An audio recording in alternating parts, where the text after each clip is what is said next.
Hello friends, આજે હું રોકાયો છું આ મોડાસાની ખૂબસૂરત પ્રોપર્ટીમાં. આ કોઈ હોટલ નથી કે રિસોર્ટ નથી, પણ આ એક ખૂબસૂરત ઘર છે. અહીંનું વાતાવરણ એકદમ શાંત છે. ઘરની બાજુમાં જ એક ખૂબસૂરત આંબો છે અને આ સોસાયટીની અંદર બીજા ઘણા બધા પણ વૃક્ષો છે, જે હું તમને આગળ બતાવીશ. શાંત વાતાવરણની વચ્ચે રહેવાની મજા જ કંઈક અલગ છે. હું મોડાસામાં 2 થી 3 દિવસ રોકાવાનો છું અને મોડાસાની આજુબાજુમાં આવેલા સારા સ્થળો એટલે કે જેવા ધાર્મિક સ્થળોમાં શામળાજી છે, સાકરિયા હનુમાનજી મંદિર છે, પછી ભિલોડાનું ભવનાથ મંદિર છે અને એક દેવરાજ ધામ છે, જેની હું મુલાકાત લેવાનો. તેથી સૌ પ્રથમ જઈશું હવે સાકરિયા હનુમાનજી મંદિર, જે આ ઘરેથી 7 થી 8 કિલોમીટર દૂર છે અને જો અમદાવાદથી આવવું હોય તો 100 કિલોમીટર છે. હવે હું નીકળી ગયો છું ટોયોટા હાઈરાઈડર લઈને સાકરિયા હનુમાનજી મંદિર જવા. Hello friends, welcome to my YouTube channel. મિત્રો, મેં નવી ચેનલ બનાવી છે અને મારો ફર્સ્ટ વ્લોગ હું બનાવવા જઈ રહ્યો છું અને આ ચેનલનું નામ છે એન્ડલેસ રૂટ્સ. આજે શનિવાર છે એટલે મેં વિચાર્યું કે સૌ પ્રથમ દાદાના દર્શન કરીને જ વ્લોગની શરૂઆત કરું. સાકરિયા હનુમાનજી મંદિર મોડાસા માલપુર રોડ પર સાકરિયા ગામમાં આવેલું છે અને જો અમદાવાદથી આવવું હોય તો તે 100 કિલોમીટરના અંતરે આવેલું છે. મોડાસા અરવલ્લી જિલ્લામાં આવેલું છે અને આ સાકરિયા હનુમાનજી મંદિર અત્યંત આસ્થા અને ચમત્કાર સાથે જોડાયેલું એક ખૂબસૂરત પવિત્ર ધર્મસ્થળ છે.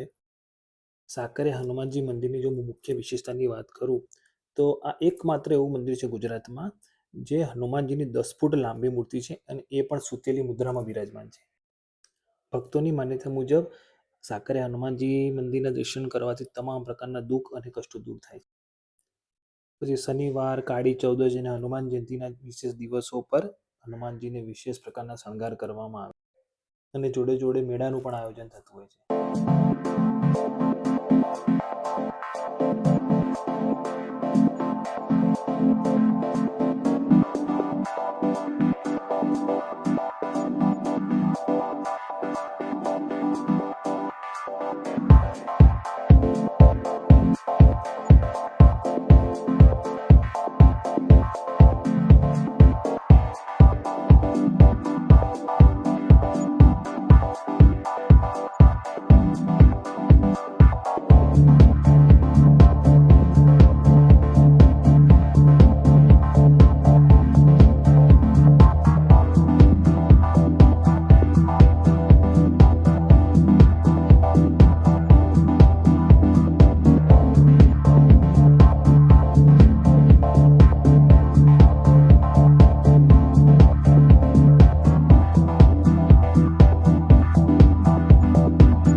હવે અમે સાકરિયા હનુમાનજી મંદિરે આવી ગયા છીએ અને ગાડી પણ મસ્ત પાર્ક કરી દીધી છે.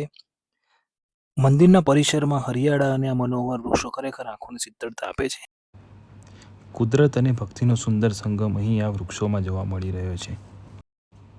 ચાલો તો હવે અંદર જઈએ અને દાદાના આશીર્વાદ લઈએ.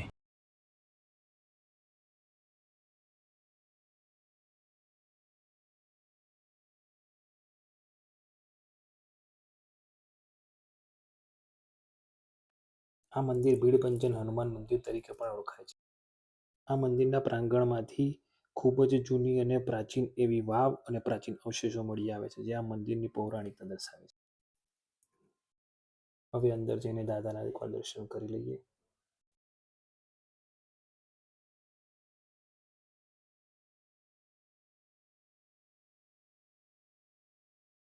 આ મંદિરે દર્શન કરવાથી ખરેખર મનને શાંતિ મળે છે અને એક સકારાત્મક ઉર્જાનો અનુભવ થાય છે.